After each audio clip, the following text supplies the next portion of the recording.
نحمده ونصلي على رسوله الكريم أما بعد فأعوذ بالله من الشيطان الرجيم بسم الله الرحمن الرحيم ولنبلونكم بشيء من الخوف والجوع ونقص من الأموال والأنفس والثمرات وبشر الصابرين صدق اللہ العظیم۔ مفتی صاحب، جیسا کہ آپ نے بھی غمزدہ یہ خبر سنی ہوگی کہ حضرت اقدس استاد محترم حضرت مولانا مفتی محمد رفیع عثمانی صاحب اللہ تبارک و تعالیٰ کو پیارے ہو گئے ہیں، اور ان کے ساتھ رحمت اللہ لگانے کا دل نہیں کر رہا کہ دل جو ہے اس خبر کو قبول نہیں کر رہا۔ میں خود ایک جگہ ایک خوشی کی تقریب تھی، وہاں پر تھا، تو اچانک یہ خبر ملی اور یعنی بس عجیب سی کیفیت تھی۔ آپ نے بھی یہ خبر سنی ہوگی، تو آپ کا اس سلسلے میں کیا رد عمل ہے؟ کیا آپ فرمانا چاہیں گے؟ بسم اللہ الرحمن الرحیم نحمده ونصلی ونسلم علی رسولہ الکریم اما بعد۔ یہ پورے ملک کے لیے، ہمارے سب علماء کے لیے، طلباء کے لیے، عامت المسلمین کے لیے، پوری پاکستانی قوم کے لیے بہت ہی دکھ دہ اور بہت ہی صدمے والی خبر ہے۔ ہمارے پاس سے ایک ایسی عظیم ہستی رخصت ہوئی ہے، حضرت مفتی اعظم پاکستان مفتی محمد رفیع عثمانی صاحب رحمہ اللہ تعالی، کہ ایسی شخصیات دنیا میں گنی چنی ہوتی ہیں، اور خاص طور سے پاکستان کے لیے ان کی اہمیت بہت زیادہ تھی کہ ان کے بچپن میں پاکستان بننے کا نعرہ لگا تھا، اور ان کی نوجوانی تھی، اور اس میں ان نعروں میں وہ خود شریک ہوتے رہے ہیں، اور وہ گلی گلی یہ نعرے گونجا کرتے تھے، لے کے رہیں گے پاکستان، بن کے رہے گا پاکستان۔ تو اس طرح کی شخصیات جو پاکستان بنانے میں جن کا کردار ہو، پھر ان کے والد گرامی مفتی اعظم پاکستان حضرت مفتی محمد شفیع عثمانی صاحب رحمہ اللہ تعالی، جن کے فتوے سے مسلم لیگ کی جیت یقینی بنی تھی، اور جن کا بہت بڑا کردار پاکستان بنانے میں اور پھر پاکستان کے دستور کے لیے 22 نکات مرتب کرنے میں جو سرکردہ علماء تھے، ان میں حضرت مفتی محمد شفیع صاحب رحمہ اللہ تعالیٰ کا نام سر فہرست تھا۔ تو ایسی شخصیات جنہوں نے پاکستان بنتے دیکھا، جو پاکستان سے محبت کرتی تھیں، جن کو پاکستان سے بہت زیادہ پیار تھا، جن کی پاکستان کے لیے ایک تڑپ تھی، ایک سوچ تھی کہ جس مقصد کے لیے یہ وطن عزیز حاصل کیا گیا تھا وہ مقصد کب پورا ہوگا، اس کی منزل کب ہم پائیں گے، جس کے لیے وہ فکر مند تھے، جس کے لیے وہ کڑن رکھتے تھے، جس کے لیے ان کی تحریریں، ان کی تقاریر، ان کے بیانات گواہ ہیں۔ تو ایسی شخصیت جو پورے ملک کے لیے یکساں اہمیت کی حامل ہو، اور پاکستان بنانے میں جس کا کردار ہو، اور پاکستان کو آگے لے جانے میں جس کی فکر اور کڑن ہو، تو ایسی شخصیت سے آج ہم محروم رہ گئے ہیں، جن کے قلم سے ہزاروں فتاوی جاری ہوئے، جن کے قلم سے بہت ہی وسیع تصانیف وجود میں آئیں، اور جن کے فیض سے ہزاروں طلباء نے استفادہ کیا، اور پوری دنیا میں جو ان کے اسفار ہوتے تھے، ان اسفار کے دوران مسلمان ان سے مستفید ہوتے رہے، جو صالح الفکر اور معتدل مزاج رکھنے میں مشہور تھے، اور اللہ تعالیٰ نے ان کو اخلاق حسنہ بھی عجیب عطا فرمائے تھے کہ ہر ایک سے خندہ پیشانی سے ملنا، پوری بات اس کی توجہ سے سننا۔ ہماری تو 20 ملاقاتیں اور نشستیں ہوتی رہی ہیں، تو حضرت کو اللہ تعالیٰ نے بڑی صفات سے نوازا تھا۔ ہم بہت ہی زیادہ سارے ہی صدمے سے دوچار ہیں، اور ہم سب ایک دوسرے سے تعزیت کے محتاج ہیں، لیکن ظاہر ہے کہ اس موقع پر شیخ الاسلام حضرت مفتی محمد تقی عثمانی صاحب دامت برکاتہم اور ان کے صاحبزادے اور ان کے عزیز و اقارب جس صدمے سے دوچار ہیں، اس صدمے سے دوسرا کوئی نہیں دوچار ہو سکتا۔ تو ہم سب سے تعزیت کرتے ہیں، اللہ تعالیٰ حضرت والا کی بال بال مغفرت فرمائے، ہر قسم کی سیئات سے درگزر فرمائے، حضرت کی خدمات جلیلہ کو اپنی بارگاہ میں اعلیٰ درجے کا شرف قبول عطا فرمائے، اور اللہ تعالیٰ ان خدمات دینیہ کو جو پوری زندگی انہوں نے کی ہیں ان کو صدقہ جاریہ بنائے، اور جتنے بھی لواحقین ہیں ان سب کو صبر جمیل عطا فرمائے۔ آمین آمین۔ جزاک اللہ، ماشاء اللہ، بہت آپ نے اچھی اچھی باتیں بتائی کہ پاکستان بننے میں ان کا اہم کردار ہے۔ پاکستان بننے سے لے کر پھر بعد کے مختلف حالات اور واقعات میں اسی طرح طلبہ سے، جیسے ہم بھی پڑھے ہیں ان سے، طلبہ سے بہت زیادہ وہ محبت کرتے تھے، اور جی جس کا عملی ثبوت جو ہے جامعہ دارالعلوم کراچی کی عمارت بھی ہے، بالخصوص ہاسٹل جو ہے دارالاقامہ ہے، اس کے متعلق مفتی صاحب فرمایا کرتے تھے کہ اس کی ایک ایک اینٹ جو ہے وہ میں نے ناپ تول کر لگوائی ہے، اور وہاں چرپائیوں کے متعلق فرماتے تھے کہ ان چرپائیوں پر میں نے لیٹ لیٹ کر دیکھا ہے کہ کہیں کسی طالب علم کو کسی قسم کی کوئی تکلیف نہ ہو، اس اعتبار سے بنوائی ہے۔ اور بیت الخلاء تک کا فرمایا کرتے تھے کہ اس میں نے بیٹھ کر دیکھا ہے کہ کہیں کسی کو کوئی تکلیف نہ ہو، اس سائز کی ہو، اس طریقے سے ہو۔ تو طلبہ سے بھی بہت زیادہ محبت کرتے تھے، اور اسی طرح وطن سے بھی بہت زیادہ محبت کرتے تھے۔ تو آپ کے علم میں کوئی ہو اس طرح کی بات جو طلبہ سے یا دارالعلوم سے متعلق ہو ان کی؟ دیکھیں، حضرت کو اللہ تعالیٰ نے بڑا زبردست ذوق عطا فرمایا تھا، اور جیسے آپ نے کہا کہ دارالعلوم کی تعمیرات میں انہوں نے اتنی بھرپور توجہ دی کہ ایک ایک اینٹ گویا ان کے مشورے سے لگی ہے۔ تو بہت ہی اعلیٰ ذوق تھا ان کا، بہت ہی نفیس ذوق کے مالک تھے۔ تو جیسے آپ نے کہا، میرے سامنے کی بات ہے، ایک دفعہ حضرت جامعۃ الرشید تشریف لائے، تو حضرت نے یہاں کی بھی سب چیزوں کو دیکھا، اس میں خاص طور سے جو ہمارا وضو خانہ تھا اس میں سیٹ پر بیٹھ کر دیکھا کہ دائیں بائیں بیٹھنے والوں سے فاصلہ مناسب ہے یا نہیں ہے، سامنے جو ٹوٹی ہے اس سے فاصلہ مناسب ہے یا نہیں ہے، نالی وضو خانے کی کیسے بنائی گئی ہے، اور اس میں یہاں چونکہ ماشاءاللہ ہمارے بعض ساتھی بھی اس کا بہت اعلیٰ ذوق رکھتے ہیں، تو انہوں نے وہ نالی اس انداز سے بنائی تھی کہ کونے کھانچوں میں میل جمع نہ ہو، اس کو اس طریقے سے گولائی میں بنایا کہ اس کی صفائی کرنا آسان ہو۔ تو اس کو حضرت نے بہت پسند فرمایا۔ اسی طریقے سے جو جوتے رکھنے کے لیے ریک بنائے گئے تھے، تو ان کو اس طریقے سے ترچھا بنایا گیا تھا کہ سامنے سے گزرنے والوں کی جوتوں پر نظر نہ پڑے اور ان کا رخ اس طرف ہو۔ تو اس کو بھی دیکھ کر بہت پسند فرمایا۔ تو ایک ایک چیز پر وہ ان کی نظر ہوتی تھی، اور اپنے نفیس ذوق کے مطابق انہوں نے دارالعلوم میں اتنی اعلیٰ تعمیرات کروائیں، اور ایک ایک چیز پر خود توجہ دی۔ جیسے آپ نے کہا، چارپائی پر لیٹ کر دیکھا، اور بیت الخلاء کی سیٹ پر بیٹھ کر دیکھا کہ مناسب فاصلہ ہے، جگہ کی گنجائش مناسب ہے۔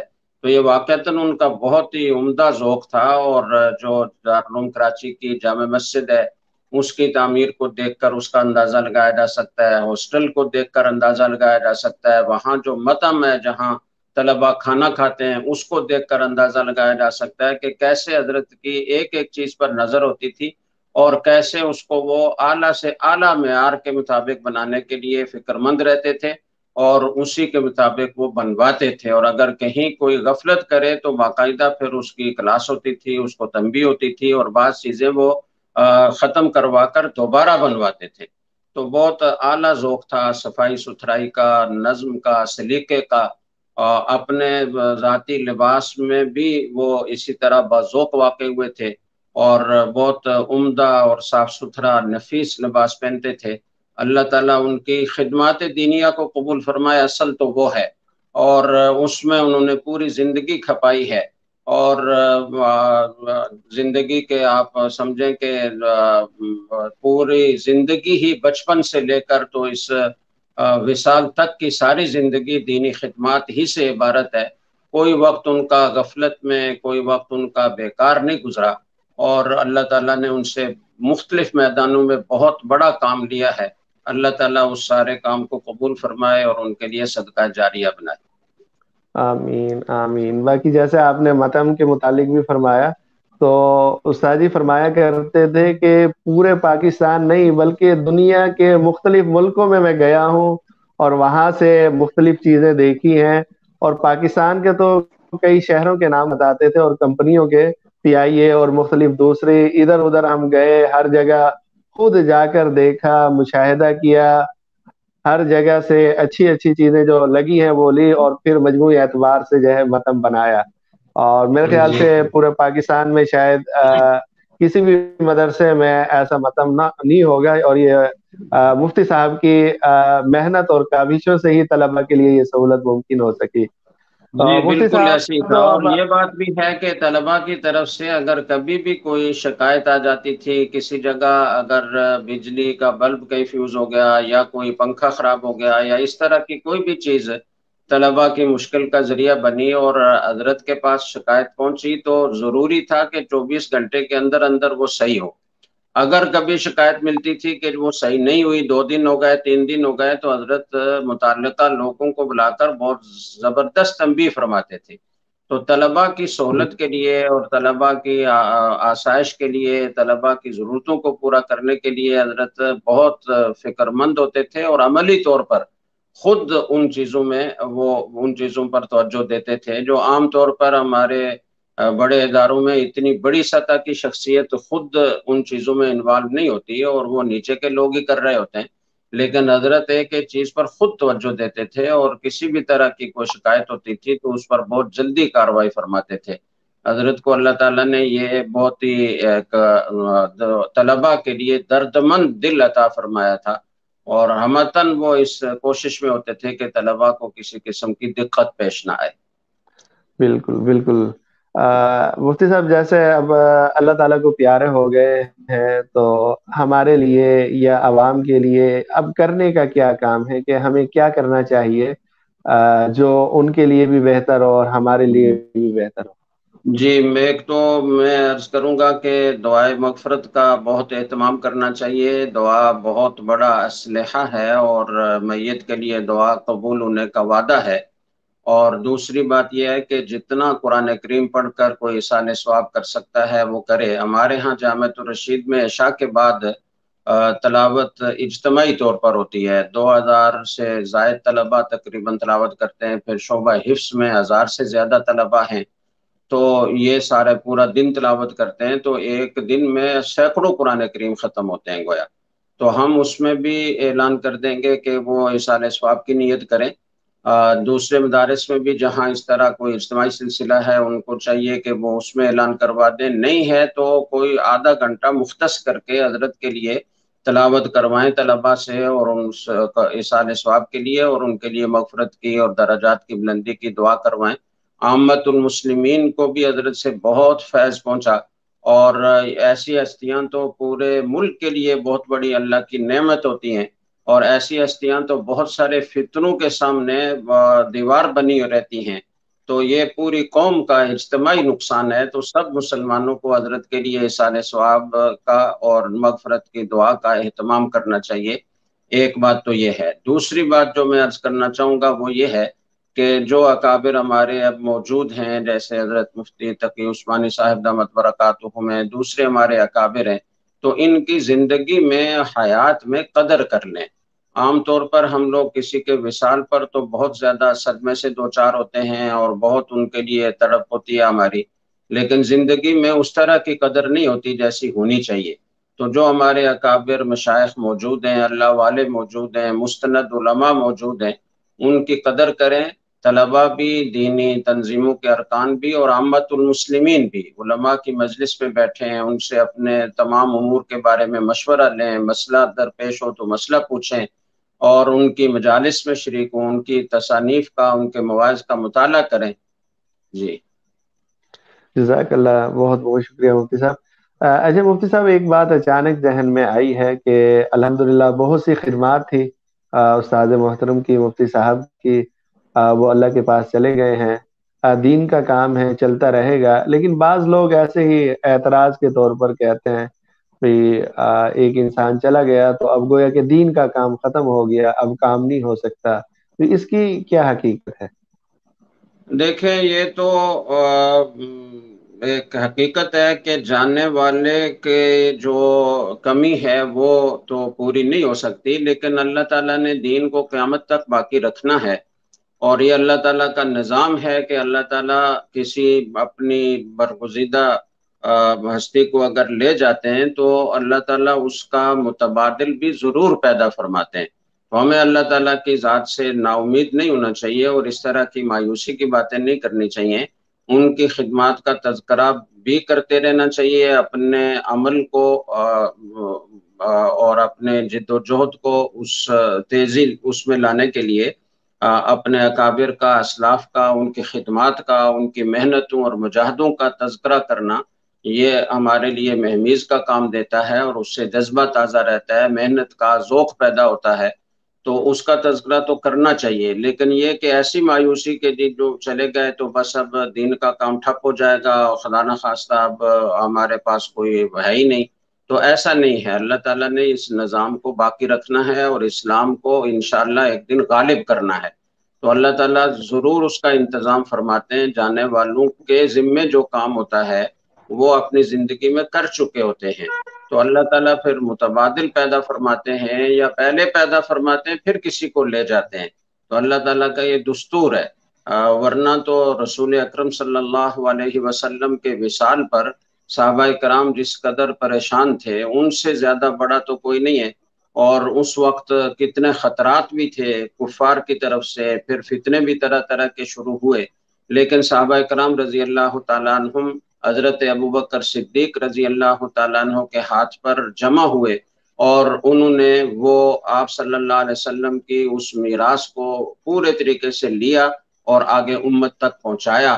تو جیسے اس وقت اللہ تعالیٰ نے صحابہ کرام سے دین کا کام لیا اور پورے کا پورا دین جو رسول اکرم صلی اللہ علیہ وسلم پر نازل ہوا تھا صحابہ کرام کے ذریعے سے تابعین تک پہنچا، تابعین سے تبع تابعین تک پہنچا، اور اس وقت سے دن یعنی یومن فیومن اور کرنن بعد کرنن یہ سلسلہ چلا آ رہا ہے. تو ایسا نہیں ہے کہ کوئی ایک ہستی چلی جائے تو دین کے کام بالکل بند ہو جاتے ہیں یا ان کے لیے خطرات پیدا ہو جاتے ہیں. ہمیں ان کے نقش قدم پر چلنے کی فکر ضرور کرنی چاہیے، ان کے خدمات کا تذکرہ ضرور کرنا چاہیے تاکہ ہمارا جذبہ زندہ رہے، لیکن مایوس نہیں ہونا چاہیے. اللہ تعالیٰ سے اچھی امید رکھنی چاہیے. جزاک اللہ مفتی صاحب، بہت بہت شکریہ. اللہ تعالیٰ آپ کو جزائے خیر عطا فرمائے، اور ہمیں بھی مفتی صاحب کی جو اصلاحی باتیں ہیں، جو ان کی خدمات ہیں، ان پر چلنے کی توفیق عطا فرمائے. انشاءاللہ اگر ممکن ہوا تو کل آپ سے مزید گفتگو کریں گے. اب تک کے لیے آپ سے اجازت چاہیں گے. السلام علیکم جزاکم ورحمۃ اللہ اللہ. تعالی خیر و احسن الجزاء. وعلیکم السلام ورحمۃ اللہ. معزز مکرم سامعین، یہ اندوناک خبر آپ سن چکے ہیں کہ استاد محترم حضرت اقدس مفتی اعظم پاکستان مفتی محمد رفیع عثمانی صاحب اللہ تبارک و تعالیٰ کو پیارے ہو گئے ہیں. میں اپنے قریبی عزیز کی شادی میں گیا ہوا تھا تو وہاں یہ خبر ملی. بس ایک عجیب کیفیت تھی. بس کھانا کھاتے کھاتے جو ہے درمیان میں جو ہے چھوڑ دیا. ساتھی بھی کہنے لگے کیا ہوا، تو ان کو میں نے نہیں بتایا. میں نے کہا بس کچھ نہیں. تو کھانے کے بعد انہیں میں نے بتایا تو میں نے کہا وہ پریشان نہ ہو. تو ابھی ہمارے ساتھ جامعہ دارالعلوم کراچی کے الحمدللہ مفتی زکریا اقبال صاحب آ رہے ہیں. وہ مفتی صاحب کے متعلق کچھ گفتگو کریں گے، کچھ انشاءاللہ ان کے صحت وغیرہ کے متعلق بھی ان سے معلوم کریں گے، اور وفات جو ہے مفتی صاحب کی کس طرح ہوئی، کیا ہوا، وہ تفصیلات انشاءاللہ ہم ابھی مفتی زکریا اقبال صاحب سے پوچھتے ہیں. تو وہ تشریف لانے والے ہیں. باقی جو اساجی تھے، جب ہم پڑھتے تھے اساجی سے ہم نے بخاری بھی پڑھی، مسلم بھی پڑھی، اور اساجی کے وعظ و نصیحت کے جو مجالس ہوتی تھی اس میں بھی بیٹھنے کا موقع ملا. تو ایک چیز پر بہت زور دیا کرتے تھے، اعتدال، کہ ہمارے اندر میانہ روی ہو، اعتدال ہو. یہ جذباتی کیفیت جو ہے وہ طلب میں نہ ہونی چاہیے. دارالعلوم کا ایک خاص وصف اور مزاج جو ہے اعتدال کا ہے، جس میں اساجی بھی اور اسی طرح مفتی محمود اشرف صاحب رحمۃ اللہ علیہ وہ بھی بہت زور دیا کرتے تھے. پھر جیسے میں نے ابھی ذکر کیا کہ مفتی صاحب کی طلبہ سے بے انتہا محبت تھی، بہت زیادہ محبت کرتے تھے طلبہ سے. اتنی محبت کہ بتانا ممکن نہیں ہے۔ اس کا سب سے بڑا جو ثبوت یہ ہے کہ آپ دارالعلوم آئیں اور دارالعلوم کی عمارات وغیرہ اور طلبہ کے لیے سہولیات کو دیکھیں۔ اس میں یوں سمجھیں کہ الف سے لے کر یا تک مکمل استاد محترم کا عمل دخل ہے۔ مفتی محمد رفیع عثمانی صاحب، حضرت اقدس مفتی محمد رفیع عثمانی صاحب نور اللہ مرقدہ، سارا انہی کا اس میں عمل دخل ہے، اس کے علاوہ کسی کا عمل دخل نہیں ہے۔ ابھی مجھے اسی پر ایک واقعہ یاد آیا کہ جب بھی استاد جی طلبہ کے درمیان بیان کرتے تھے تو ایک واقعہ ضرور بتایا کرتے تھے اور سنایا کرتے تھے ہمیں کہ جب نانک واڑہ سے دارالعلوم یہاں منتقل ہوا اور حضرت اس وقت اتنے بڑے نہیں تھے، زمانہ طالب علمی کا غالباً زمانہ تھا، پڑھتے تھے، تو جب یہاں پر یہ ادارہ دارالعلوم جو ہے یہاں نئی جگہ پر منتقل ہوا تو فرماتے تھے کہ یہاں سے تا حد نگاہ کوئی عمارات نہیں تھی، سمندر نظر آتا تھا۔ آج کل تو ایسا کچھ بھی نہیں ہے، عمارات ہی عمارات ہے۔ اس وقت فرماتے تھے کہ یہاں سے سمندر نظر آتا تھا، اور یہاں جب ہم رہتے تھے تو بچھو ریت، چونکہ یوں سمجھے ساحل سمندر ہے تو بچھو بہت زیادہ ہوا کرتے تھے، تو روزانہ رات کو کسی نہ کسی طالب علم کو بچھو کاٹا کرتا تھا۔ یعنی وہ ہمیں بتاتے تھے کہ ہم نے وقت جو گزارا ہے ایسا مشقت میں وقت گزارا ہے، تو یہ آپ کو جو سہولیات مل گئی، ہمیں یہ سہولیات اس وقت نہیں ملی تھی۔ اور فرماتے تھے کہ باورچی خانہ تھا، چونکہ کوئی عمارات نہیں تھی، ہوائیں چلتی تھی، ریت اڑتا تھا، تو باورچی خانے کی جو عمارت تھی اس کو جتنا بھی بند کر لیں پھر بھی جب اس طرح ریت اڑتا تھا تو وہ آٹے میں بھی ہوتا تھا۔ تو ہم جو روٹی کھاتے تھے ہر لقمے کے اندر جو ہے وہ یوں سمجھے کہ آٹے کے ذرات ہوتے تھے۔ اور سالن وہ فرماتے تھے کہ اس وقت یعنی جب انہوں نے اپنی زمانہ طالب علمی میں علم حاصل کیا کہ سالن ایسا ہوتا تھا کہ ہمیں دال تلاش کرنا پڑتی تھی۔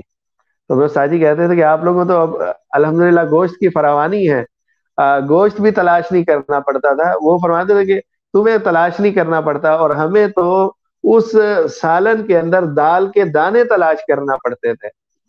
اور پھر سب سے اہم بات جو استاد جی فرماتے تھے کہ عصر کے بعد جیسے طلبہ واک کے لیے چلے جاتے ہیں تو ہم بھی دارالعلوم کے ساتھ تھوڑا سا آگے جا کے، نام میرے ذہن سے علاقے کا نکل رہا ہے، فیکٹریاں وغیرہ آج کل وہاں پر ہیں شمال کی طرف، تو وہاں پر جب دارالعلوم سے ہم جاتے تھے وہاں کچھ کھیت تھے، تو بس اوقات مرچوں کے موسم میں وہاں لوگ مرچیں وغیرہ کاشت کر لیا کرتے تھے، تو ہم وہ جاتے تھے تو طلبہ کی حیثیت سے یا کوئی مفتی شفیع عثمانی صاحب کے یہ بیٹے ہیں اس حیثیت سے یا طلبہ کی حیثیت سے کبھی کبھی وہ سبز مرچیں دے دیا کرتے تھے۔ تو جب ہم مغرب کے ٹائم پہنچتے اور آتے، کھانا شام کا جب کھانا ہوتا تو اس میں ہم سبز مرچیں کاٹ کر سلاد کے طور پر رکھتے، اور ہم کہتے کہ آج ہمارے کھانے کے اندر ویرائٹی ہے، آج ہمارے کھانے کے اندر ویرائٹی ہے۔ ویرائٹی کیا ہے؟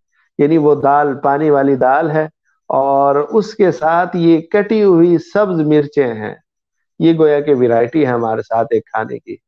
یعنی یہاں جو مفتی اعظم کے لیول پر وہ پہنچے ہیں استاد جی، تو یہ ایسے نہیں پہنچے، محنت، مشقتیں، تکالیف برداشت کی ہیں انہوں نے۔ تو وہ ہمیں پھر فرمایا کرتے تھے کہ ہم نے ان تکالیف میں یہ پڑھا ہے، اور جیسے ہم چاہتے ہیں کہ اپنے بچوں کو ہم یہ تکالیف نہ دیں، تو آپ طلبہ بھی ہمارے بچے ہیں، آپ طلبہ کو بھی ہم یہ تکالیف نہیں دینا چاہتے۔ تو اور عملی طور پہ جیسے ایک والد مشفق، ایک ہوتا ہے نا عام والد، ایک مشفق والد، مشفق والد جیسے اپنے بچوں سے محبت کرتا ہے، جیسے وہ اپنے بچوں کا خیال رکھتا ہے، وہ چاہتا ہے کہ میرے بچوں کو کسی طرح کی کوئی تکلیف نہ پہنچے، ان کی تعلیم کا، ان کی پڑھائی کا، ان کے کھانے کا، ان کی رہائش کا، سب چیزوں کا انتظام کرتا ہے۔ تو اسی طرح استاد محترم نے اپنے طلباء کو اپنے بچوں کی طرح رکھا ہے۔ یہ عام ہوائی بات نہیں ہے، یہ 100% نہیں بلکہ 1000% یہ صحیح اور سچی بات ہے کہ استاد جی نے بچوں کی طرح دارالعلوم کے طلباء کو اپنے بچوں کی طرح رکھا ہے. اور میں نے کہا نا کہ اس کا ثبوت کیا ہے. ایک تو ہے جو لوگ اندر رہتے ہیں وہ جانتے ہیں سمجھتے ہیں. ایک عام بندہ اگر کہے کہ اس کا ثبوت کیا ہے، اس کا ثبوت دارالعلوم کی عمارت ہے. طلباء کے لیے جو سہولیات ہیں وہ ہے. متم کو بننے میں کافی عرصہ لگا، بہت سال لگے ہیں، کئی سال لگے. وہ تاخیر اسی وجہ سے ہوئی کہ استاد جی فرمایا کرتے تھے کہ یعنی اس میں یعنی ایسی تمام سہولیات ہو کہ طلباء کو کسی قسم کی کوئی مشقت نہ ہو، کوئی مشکل نہ ہو. تخصص میں جب ہم سال اول میں تھے تو اس وقت تک ہم دارالعلوم کا یہ متم سسٹم چالو نہیں ہوا تھا. یعنی یوں سمجھے میس، آپ سمجھ لیں میس شروع نہیں ہوا تھا. تو ہم کھانا جب لے کر کھانے کے لیے کافی مشکل کا سامنا کرنا پڑتا تھا، چونکہ ہماری پڑھائی 12 بجے کے بجائے ظہر تک ہوتی تھی تخصص والوں کی. تو وہی ہمارے فتوے چیک کرانے کا ٹائم ہوتا تھا، اساتذہ کے آنے کا وہی کھانے کا ٹائم ہوتا تھا. تو 2 ساتھیوں کی باری ہوتی تھی کہ برتن پہلے دارالاقامہ سے لے کر آنا، پھر اپنے پاس رکھنا، پھر مطعم وہ جہاں مطبخ ہے کھانا پکتا ہے وہاں جانا، لائن میں لگنا، کھانا لینا، پھر لا کر دوبارہ دارالاقامہ میں رکھنا، اور پھر چھٹی کے بعد جب سب چھٹی ہو جائے اس کے بعد کھانا کھانا، پھر اس کو دھونا. یہ یعنی ایک کافی لمبا پروسیس تھا جس میں طلباء کو کافی محنت اور مشقت ہوتی تھی. تو لیکن اس کے بعد مفتی صاحب نے میس بنوایا جس میں یہ تمام مشقتیں ختم ہو گئی. اب طالب علم جاتا ہے وہاں پر کھانا کھاتا ہے اور آ جاتا ہے. مفتی صاحب، مفتی زکریا اقبال صاحب، میری آواز آ رہی ہے آپ کو؟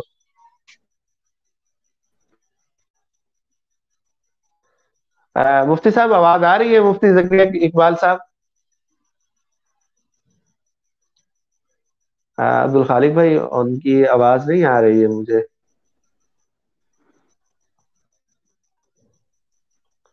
آواز نہیں آ رہی ہے.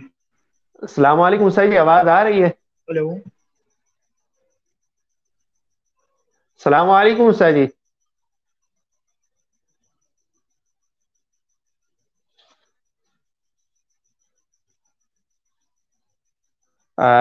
مفتی صاحب آواز آ رہی ہے میری؟ مفتی صاحب کی طرف غالباً نیٹ کا مسئلہ ہے. ابھی مفتی صاحب انشاءاللہ آتے ہیں. مفتی صاحب سے ہم تفصیلات مزید پوچھیں گے. اور آپ لوگ بھی اگر کچھ مفتی صاحب کے متعلق مفتی اعظم مفتی محمد رفیع عثمانی صاحب کے متعلق پوچھنا چاہیں تو کمنٹس میں آپ تحریر کر سکتے ہیں. مفتی صاحب آواز آ رہی ہے؟ جی آ رہی ہے، جی آ رہی ہے. مفتی صاحب افسوسناک خبر ہے. ہر کوئی پریشان ہے، غمزدہ ہے، بالخصوص جو استاد جی کے شاگرد ہیں، یہ علماء کرام ہیں. تو یہ استاد جی کہ اچانک کچھ ہوا ہے، یہ کیا ہوا؟ آپ چونکہ وہاں موجود ہیں، آپ کو معلومات ہوگی، تو اس سلسلے میں آپ اگر کچھ بتانا چاہیں. جی السلام علیکم ورحمۃ اللہ وبرکاتہ.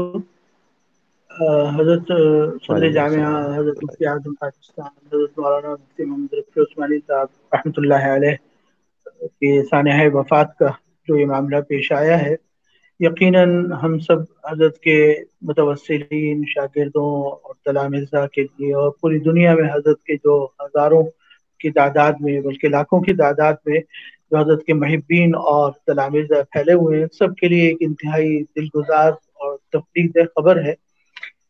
یہ حضرت کی طبیعت ویسے تو جیسی چل رہی تھی گزشتہ کچھ عرصے سے، حضرت کی طبیعت صاحب فراش تھے حضرت، اور مختلف تکلیفوں اور بیماریوں میں مبتلا تھے، عوارض چل رہے تھے. لیکن جو ان بیماریوں کے ساتھ جو معمول کی زندگی تھی وہ الحمدللہ چل رہی تھی حضرت کی. اور آج جمعے کے لیے بھی حضرت نے اپنے خدام سے یہ فرمایا کہ آج جمعے کا دن ہے، جمعے کی تیاری کرواؤ مجھے. پھر شام میں بھی حضرت کی طبیعت بہتر تھی، اور جو ہے حضرت نے آج غسل بھی فرمایا اور اپنے معمولات بھی پورے کیے حضرت نے. لیکن مغرب کے بعد اور عشاء کی اذانوں کے وقت کچھ حضرت کی طبیعت بگڑی، اور پھر چند ہی لمحوں میں